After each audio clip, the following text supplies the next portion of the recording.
भारतीय किसान यूनियन अंबावता गुट के सैकड़ों किसानों ने आवारा पशुओं का आतंक, डीएपी, जलभराव, बिजली आदि की समस्या को लेकर जिलाधिकारी कार्यालय पर जोरदार ढंग से प्रदर्शन किया।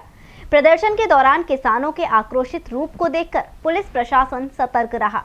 आज भारतीय किसान यूनियन अंबावता गुट द्वारा जिला मुख्यालय पर एक बहुत बड़ा प्रदर्शन किया गया। इसका नेतृत्व जिलाध्यक्ष राजकुमार तोमर ने किया। आप देख रहे हैं यहाँ बुजुर्ग, युवा, प्रौढ़ सब किसान अपने खेतों के काम को छोड़कर आज जिला मुख्यालय पर आए।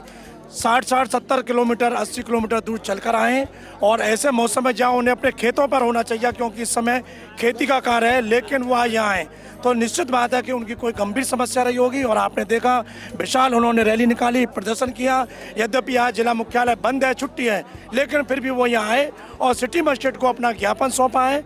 क्या उनकी मांगे रही, किन मांगों को लेकर किसान इतना आक्रोशित है कि उसे आज यहाँ चलकर आना पड़ा और अपना मांग पत्र सौंपना पड़ा। मेरे साथ जिलाध्यक्ष राजकुमार तोमर मौजूद है, आइए उनसे जानते हैं क्या प्रमुख मांगे रही और सिटी मजिस्ट्रेट जवाहरलाल श्रीवास्तव ने क्या आश्वासन दिया है और उस आश्वासन से किसान कितने संतुष्ट हैं। देखिए, काफ़ी समय से लगभग 4-5 साल से, विगत सालों से आप भी यहाँ रहे हैं, देखा है कि ये जो गौवंश की समस्या है, इस समस्या से किसान बहुत जूझ रहा है और इसमें कहीं काफ़ी हद तक जिला प्रशासन ने पिछली साल कोशिश की थी, कुछ गौवंशों को उठाया था और एक रमेश बाबा हैं हमारे, उनके यहाँ बहुत ज़्यादा तादाद में किसानों की गाय ली गई थी, मगर वो समाधान की ओर नहीं गया, जिससे अभी भी वही रहा जो किसानों के साथ पहले से होता है। योगी जी ने सरकार बनते तमाम घोषणाएं की, गांव-गांव में गौशाला खोलेंगे, खोली भी, तो उनकी स्थिति क्या है? देखिए, गौशाला खोली जो पंचायतों के माध्यम से खोली, जो सरकारी अपने अस्तित्व में जिस चीज़ को भी रखती है, आप जानते हो कि संविदा पर रख लो, किसी भी रख लो, वो धरातल पे नहीं आ सकती है।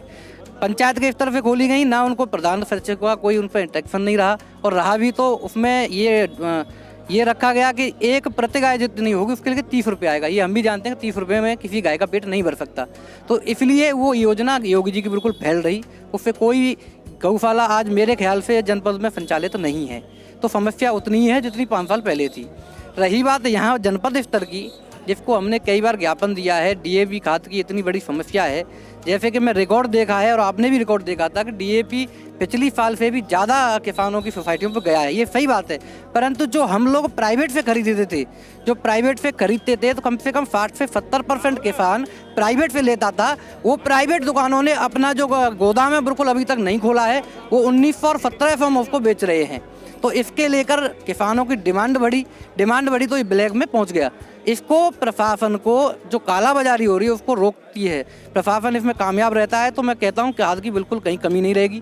खाद नकली भी आ रहा है, डिमांड से अलग जो बन रहा है, जैसे 1900 और 1700 में कोई 1600 में दे रहा है, वो भी नकली दे रहा है, वो ओरिजिनल नहीं दे रहा है।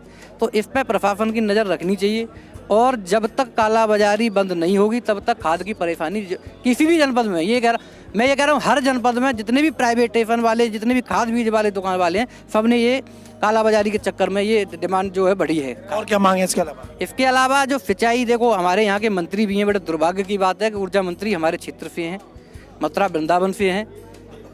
मैंने कई जिलों में जाके देखा है, जैसे कि इटावा है, मैनपुरी है, अभी उसमें लगातार 24 घंटा सिंचाई के लिए बिजली मिल रही है। यहाँ कितनी मिल रही है? ऊर्जा मंत्री जी ने सेपरेटर फीडर तो करा दिए, मगर उनकी व्यवस्थाएं नहीं की। जैसे कि फीडर अब आपने अलग कराया है सिंचाई का और ट्यूबवेल का, तो उसके लिए अलग से मशीनें नहीं मंगानी थी। ब्रेकडाउन होता रहता है, 3 से 4 घंटे लाइट मिल पा रही है। हालांकि ये दावा करते हैं कि हम रेगुलर सिंचाई के लिए 8 घंटा लाइट दे रहे हैं। 8 घंटे में अब 350 फीट पे पानी है, बलदेव ब्लॉक में डार्क जोन में है, 350 में से 8 घंटे में क्या सिंचाई कर लेगा किसान। तो इनको इन जो योजना लाते हैं मंत्री जी, उनको सोचना चाहिए।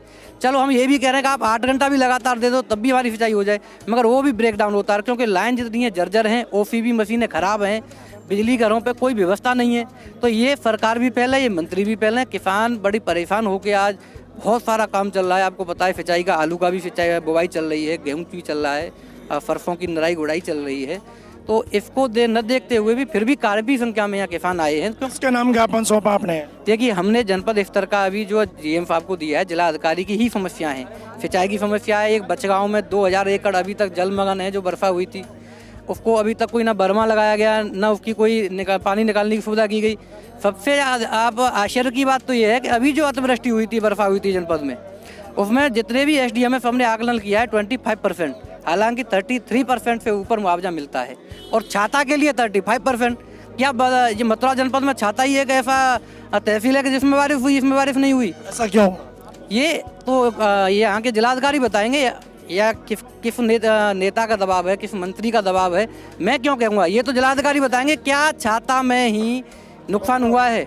महावन, गोवर्धन और माट, इन तीनों तहसीलों में नुकसान नहीं हुआ है। तो ये सबसे बड़ी बात है कि मथुरा में सिर्फ और सिर्फ एक तहसील को, अब नहीं, इससे पहले भी सिर्फ छाता को मुआवजा को मिलता है। और ये हम किसानों को सोचना पड़ेगा, ऐसे राजनेताओं से दूर रहना पड़ेगा, ऐसे अधिकारियों से दूर रहना पड़ेगा और एकजुट रहना पड़ेगा। क्या आश्वासन दिया सिटी मजिस्ट्रेट? देखिए, इन्होंने आश्वासन दिया 1 हफ्ते का, और मैं बिल्कुल ये कह रहा हूँ, हम इनको 1 हफ्ते नहीं, हमें इन्हें 26 दिसंबर तक का टाइम दे रहे हैं। 27 दिसंबर को गोकुल बैराज से एक बड़ी मार्च करेंगे, जो कि 10-15 हज़ार की तादाद में किसान एकत्रित होंगे। उसके बाद हम कोई आश्वासन की नहीं सुनेंगे, यहाँ बड़ा प्रदर्शन होगा अगर हमारी बातें नहीं मानी गई तो। और भी किसान आई, उनसे पूछे जी, क्या कहोगे आज के इस धरना प्रदर्शन? देखिए, जो इस समय जो उत्तर प्रदेश में जो स्थिति चल रही है, किसानों की समस्याएं हैं बहुत बड़ी। डीजल बहुत तेज़ी से महंगा हो रहा है, लागत बढ़ रही है और किसान आज घाटे की खेती कर रहा है। इसके बावजूद सरकार इस चीज़ को नहीं समझ रही है। हम लोग पूरी ताकत से इस आंदोलन को समर्थन करते हैं। हम भारतीय किसान यूनियन अम्बावता के इस आंदोलन को भाई राजकुमार रावत जो चला रहे हैं, इसे हम पूरी तरह से समर्थन करते हैं। हम अपने पूरे संगठन के साथ इस आंदोलन के लिए आए हैं।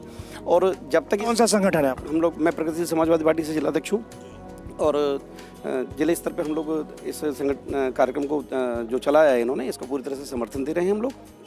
क्योंकि बात अन्नदाता की है और आज घाटे की खेती कर रहा है किसान। बंदर छूटे हुए हैं, सांड घूम रहे हैं, आए दिन दुर्घटनाएं हो रही हैं, किसानों पे हमले कर रहे हैं, हमलावर हो रहे हैं पशु। किसान खेतों की रखवालियों के लिए रात रात भर जाग के वहाँ रखवाली कर रहा है। अधिकारी एसी में सो रहा है। बहुत बुरी स्थिति है। और सरकार, न सरकार इसके प्रति गंभीर है, न जिला प्रशासन इसके प्रति गंभीर है। डीएपी की कालाबाजारी हो रही है।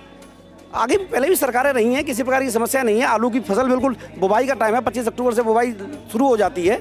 और अगर ये समय निकल जाएगा तो फिर किसान बोएगा कब? ये इस तरह से अगर डीएपी को उसको अगर महंगा खरीदेगा तो उसकी लागत नहीं निकलती है। अगर सर घाटे ही खेती कर रहा है तो हम लोग इसका पुरजोर विरोध करते हैं। किसानों की समस्याओं का समाधान होना चाहिए। क्या नाम है ताऊ जी आपका? मेरा नाम राधे श्याम है। मैं इस जिले का किसान हूँ। कहाँ से आए हो? बलदेव से। क्या समस्या? ये कहना चाहते हैं कि आज किसानों की समस्याओं के लिए हमारे माननीय अध्यक्ष जी ने संविधान और मानवता के तहत जो ज्ञापन दिया है वो बिल्कुल सही है। लेकिन मैं ये बात पूछना चाहता हूँ, आज विज्ञान का युग है। अमेरिका में कोई छोटी घटना होती है यहाँ मालूम पड़ जाता है। या रहने वाले डीएम को, एसएसपी को मालूम नहीं है क्या कालाबाजारी हो रही है। ये किसानों को, ये अनपढ़ जानना है कि ये जानते नहीं कुछ। किसानों को सब मालूम है कि ये डीएम और एसएसपी ये कालाबाजारी करवा रहे हैं। इसलिए हमारे अध्यक्ष जी ने मानवता के आधार पर ज्ञापन दिया, या तो इसकी सुनवाई करें, नहीं करेंगे तो इसके बहुत गंभीर परिणाम होंगे जो शासन और प्रशासन को भुगतने पड़ेंगे। सुना किसानों का आक्रोश आप देख रहे हैं। और आज किसान सबसे पहले टैंक चौराहे पर इकट्ठे हुए और वहाँ से फिर भारी संख्या में अपने ट्रैक्टर, ट्रॉली और गाड़ियों को लेकर सरकार के खिलाफ प्रदर्शन करते हुए कलेक्ट्रेट पर पहुंचे। लेकिन कलेक्ट्रेट पर वहां भारी पुलिस वालों और सिटी मजिस्ट्रेट ने उन्हें कलेक्ट्रेट का गेट बंद करके उन्हें रोक दिया। उससे किसान एक बार फिर भड़क उठे और वहीं पर सड़क पर धरना देकर बैठ गए।